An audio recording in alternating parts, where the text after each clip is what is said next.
Capítulo cuarto. Recuerdo la partida de Juan y Nicolás por las minas de Tetela.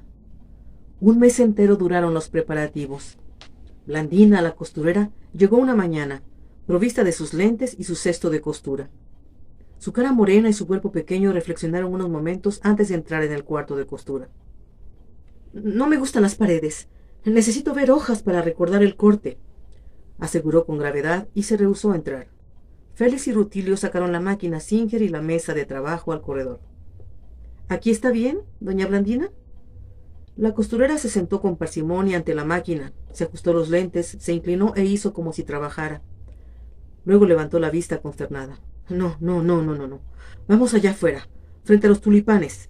Estos helechos son muy intrigantes».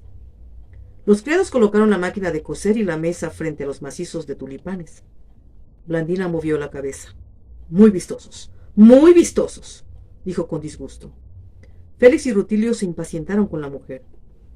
«Si no les molesta, prefiero estar frente a las magnolias», dijo con suavidad, y avanzó con su trote menudo hacia los árboles, pero una vez frente a ellos exclamó desalentada: «Son muy solemnes y me dejan triste». La mañana pasó sin que Blandina encontrara el lugar apropiado para su trabajo. A mediodía se sentó a la mesa, meditando con gravedad sobre su problema. Comió sin ver lo que le servían, abstraída e inmóvil como un ídolo. Félix le cambiaba los platos. «No me mire así, don Félix. Póngase en mi triste lugar, meter tijeras a telas caras, rodeada de paredes y de muebles ingratos. No me hallo». Por la tarde Blandina se halló en un ángulo del corredor. «Desde aquí solo veo el follaje. Lo ajeno se pierde entre lo verde». Y sonriente empezó su trabajo. Doña Ana vino a hacerle compañía y de las manos de Blandina empezaron a salir camisas, mosquiteros, pantalones, fundas, sábanas. Durante varias semanas cosió afanosa hasta las 7 de la noche. La señora Moncada marcaba las prendas de ropa con las iniciales de sus hijos. De cuando en cuando, la costurera levantaba la cabeza. «Julia tiene la culpa de que los niños se vayan tan lejos y son en medio de los peligros de los hombres y las tentaciones del demonio». En aquellos días, Julia determinaba el destino de todos nosotros y la culpábamos de la menor de nuestras desdichas. Ella parecía ignorarnos, escondida en su belleza. Tetela estaba en la sierra, a solo 4 horas a caballo de Ixtepec, y sin embargo la distancia en el tiempo era enorme. Tetela pertenecía al pasado, estaba abandonada.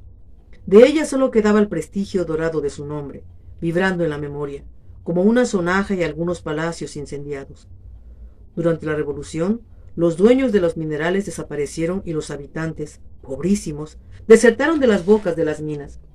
Quedaron unas cuantas familias dedicadas a la alfarería. Los sábados muy temprano las veíamos llegar, descalzas y desgarradas, a vender sus jarros en el mercado de Ixtepec. El camino que cruzaba la sierra para llegar al mineral atravesaba cuadrillas de campesinos devorados por el hambre y las fiebres malignas. Casi todos ellos se habían unido a la rebelión zapatista y después de unos breves años de lucha habían vuelto diezmados e igualmente pobres a ocupar su lugar en el pasado. A los mestizos el campo les producía miedo. Era su obra, la imagen de su pillaje. Habían establecido la violencia y se sentían en una tierra hostil, rodeados de fantasmas. El orden de terror establecido por ellos los había empobrecido. De ahí provenía mi deterioro. «Ah, si pudiéramos exterminar a todos los indios. Son la vergüenza de México». Los indios callaban, los mestizos. Antes de salir de Ixtepec, se armaban de comida, medicinas, ropa y pistolas. «Buenas pistolas, indios cabrones». Cuando se reunían, se miraban desconfiados.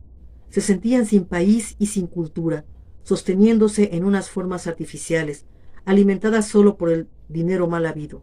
Por su culpa, mi tiempo estaba inmóvil. «Ya saben, con los indios mano dura», recomendó Tomás Segovia a los Moncada, en una de las reuniones que se hicieron para despedir a los jóvenes. Segovia se había acostumbrado a la pedantería de su botica y repartía consejos con la misma voz que repartía los remedios. «Ya sabe, un papelito cada 2 horas». «Son tan traidores», suspiró doña Elvira, la viuda de don Justino Montúfar. «Todos los indios tienen la misma cara. Por eso son peligrosos», agregó sonriente Tomás Segovia. Antes era más fácil lidiar con ellos. Nos tenían más respeto. ¿Qué diría mi pobre padre, que en paz descanse, si viera esta indiada sublevada? Él, que fue siempre tan digno, replicó doña Elvira. Necesitan cuerda. Ustedes no se vayan despacio. Tengan siempre la pistola en orden, insistió Segovia. Félix, sentado en su escabel, los escuchaba impávido. Para nosotros, los indios, es el tiempo infinito de callar. Y guardó sus palabras. Nicolás lo miró y se movió inquieto en su silla. Le avergonzaban las palabras de los amigos de su casa. No hablen así. Todos somos medio indios.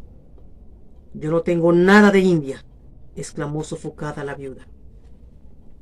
La violencia que sopla sobre mis piedras y mis gentes se agazapó debajo de las sillas, y el aire se volvió viscoso. Las visitas sonrieron, hipócritas. Conchita, la hija de Elvira Montúfar, contempló a Nicolás con admiración. «Qué dicha ser hombre y poder decir lo que se piensa», se dijo con melancolía. Nunca tomaba parte en la plática. Sentada con recato, oía caer palabras y las aguantaba estoicamente como quien aguanta un aguacero.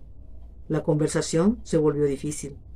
¿Saben que Julia se encargó una diadema?, preguntó Tomás y sonrió para disimular la ira provocada por las palabras de Nicolás Moncada. ¿Una diadema?, exclamó sorprendida la viuda. El nombre de Julia disipó el tema escabroso de los indios y la conversación se animó. Félix no había detenido los relojes y sus manecillas tomaban al vuelo las palabras que salían de los labios de doña Elvira y de Tomás Segovia, y las transformaban en un ejército de arañas que tejía y destejía sílabas inútiles. Ellos, ajenos a su propio ruido, se arrebataban excitados el nombre de Julia, la querida de Ixtepec. Lejanas llegaron las campanadas de la torre de la iglesia. El reloj del salón de los Moncada repitió el gesto en voz más baja y las visitas huyeron con la velocidad de los insectos.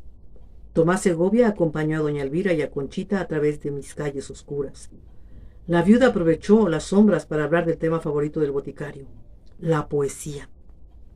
Y dígame, Tomás, ¿qué dice la poesía? Olvidada por todos, doña Elvira. Solo yo, de cuando en cuando, le dedico algunas horas.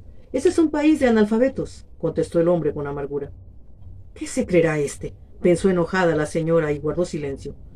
Al llegar a la casa de las Montúfar, Segovia esperó galantemente a que las mujeres echaran los cerrojos y las trancas del portón, y luego remontó la calle solitario. Pensaba en Isabel y en su perfil de muchacho. Es de natural esquivo, se dijo para consolarse de la indiferencia de la joven, y sin querer rimó esquivo con altivo, y de pronto, en medio de la soledad nocturna de la calle, su vida se le apareció como un enorme almacén de adjetivos. Sorprendido, apretó el paso. Sus pies también marcaban sílabas. Estoy escribiendo demasiado, se dijo perplejo, y al llegar a su casa escribió los 2 primeros versos en la primera cuarteta de un soneto. Te deberías fijar un poco más en Segovia y no mirar como tonta, Nicolás, exclamó Elvira Montúfar sentada frente al espejo. Conchita no contestó. Sabía que su madre hablaba por hablar. El silencio le daba miedo. Le recordaba el malestar de los años pasados junto a su marido. En ese tiempo oscuro, la viuda se había olvidado hasta de su propia imagen. ¡Qué curioso! No sé qué cara tenía de casada, les confiaba a sus amigas. Niña, ya no te contemples más en el espejo. Le ordenaban los mayores cuando era pequeña, pero no podía impedirlo. Su propia imagen era la manera de reconocer al mundo. Por ella sabía los duelos y las fiestas, los amores y las fechas. Frente al espejo aprendió las palabras y las risas. Cuando se casó, Justino acaparó las palabras y los espejos, y ella atravesó unos años silenciosos y borrados en los que se movía como una ciega, sin entender lo que sucedía a su alrededor. La única memoria que tenía de esos años era que no tenía ninguna. No había sido ella la que atravesó ese tiempo de temor y silencio. Ahora, aunque le recomendaba el matrimonio a su hija, estaba contenta al ver que Conchita no le hacía ningún caso. No todas las mujeres pueden gozar de la decadencia de quedarse viudas, se decía en secreto. Te advierto que si no te espabilas, te quedarás solterona. Conchita oyó el reproche de su madre y silenciosamente colocó debajo de la cama de doña Elvira la bandeja con agua para ahuyentar el espíritu del malo. Luego puso la magnífica y el rosario entre las fundas de las almohadas. Desde niña, Elvira tomaba precauciones antes de irse a la cama. Le daba miedo su cara dormida. No sé cómo soy, con los ojos cerrados, y hundía la cabeza debajo de las sábanas para evitar que alguien viera su cara desconocida. Se sentía indefensa en su rostro dormido. ¡Qué fastidio vivir en un país de indios! Se aprovechan del sueño para hacerle a una el daño, dijo avergonzada al ver que su hija a esas horas de la noche se ocupaba en tales menesteres en lugar de irse a la cama. Se cepilló los cabellos con energía y se miró asombrada en el espejo. ¡Dios mío! ¿Esta soy yo? ¿Esa vieja dentro del espejo? ¿Y así me ve la gente? No volveré a salir a la calle. No quiero inspirar lástima. No digas eso, mamá. A Dios gracias, tu pobre padre murió. Imagínate su sorpresa si me viera ahora. ¿Y tú? ¿Qué esperas para casarte? Segovia es el mejor partido de Ixtepec. Claro que es un pobre hombre. Qué castigo oírlo toda la vida. Pero, ¿esa soy yo? Volvió a repetir, fascinada ante su cara que gesticulaba en el espejo. Conchita aprovechó el estupor de su madre para irse a su cuarto. Quería estar sola para pensar con libertad en Nicolás. En la frescura de su habitación podía dibujar la cara del joven, recuperar su risa. Lástima que ella no se atreviera a decir nunca una palabra. En cambio su madre hablaba demasiado, rompía el hechizo. Tomás Segovia de marido. ¿Cómo se atrevía a decir semejante locura? Cuando Segovia hablaba, a Conchita se le llenaban los oídos de engrudo. Vio los cabellos de Tomás y se sintió tocada por la grasa. Si mañana mi mamá lo nombra, haré un berrinche. Sus berrinches asustaban a doña Elvira. Sonrió con malicia y acomodó la cabeza con beneplácito. Debajo de la almohada guardaba la risa de Nicolás. Ya tengo ganas de que se vayan a Tetela, gritó coléricamente Isabel cuando las visitas cruzaron el portón de su casa. Pero apenas sus hermanos se fueron de Ixtepec, se arrepintió de sus palabras. La casa sin ellos se convirtió en un cascarón deshabitado. La desconocía y desconocía las voces de sus padres y los criados. Se desprendía de ellos, retrocedía para convertirse en un punto perdido en el espacio y se llenó de miedo. Había dos Isabeles, una que deambulaba por los patios y las habitaciones y la otra que vivía en una esfera lejana, fija en el espacio. Supersticiosa, tocaba los objetos para comunicarse con el mundo aparente y cogía un libro o un salero como punto de apoyo para no caer en el vacío. Así establecía un fluido mágico entre la Isabel real y la Isabel irreal y se sentía consolada. Reza, ten virtud, le decían, y ella repetía las fórmulas mágicas de las oraciones hasta dividirlas en palabras sin sentido. Entre el poder de la oración y las palabras que la contenían existía la misma distancia que entre las dos Isabeles. No lograba integrar las avemarías ni a ella misma, y la Isabel suspendida podía desprenderse en cualquier instante, cruzar los espacios como un aerolito y caer en un tiempo desconocido. Su madre no sabía cómo abordarla. «Es mi hija Isabel», se repetía, incrédula frente a la figura alta e interrogante de la joven. Hay veces en que el papel nos hace gestos. Su hija la miró sorprendida y ella se ruborizó. Quería decir que en la noche había pensado una carta que abolía la distancia que la separaba de la joven y que en la mañana, frente a la insolente blancura de la piel, las frases nocturnas se desvanecieron como se desvanece la bruma del jardín, dejándole solo unas palabras inútiles. «Y anoche era yo tan inteligente», suspiró. «Y en la noche todos somos inteligentes y en la mañana nos encontramos tontos», dijo Martín Moncada mirando las manecillas quietas del reloj. Su mujer volvió a hundirse en la lectura. Martín la oyó dar la vuelta a la página de su libro y la miró como la veía siempre, como un ser extraño y encantador que compartía la vida con él, pero que guardaba celoso un secreto intransmisible. Le agradeció su presencia. Nunca sabría con quién había vivido, pero no necesitaba hacerlo. Le bastaba saber que había vivido con alguien. Miró después a Isabel hundida en un sillón, con la mirada fija en la llama de quinqué. Tampoco sabía quién era su hija. Ana acostumbraba a decir, «Los hijos son otras personas», asombrada de que sus hijos no fueran ella misma. Le llegó certera la angustia de Isabel.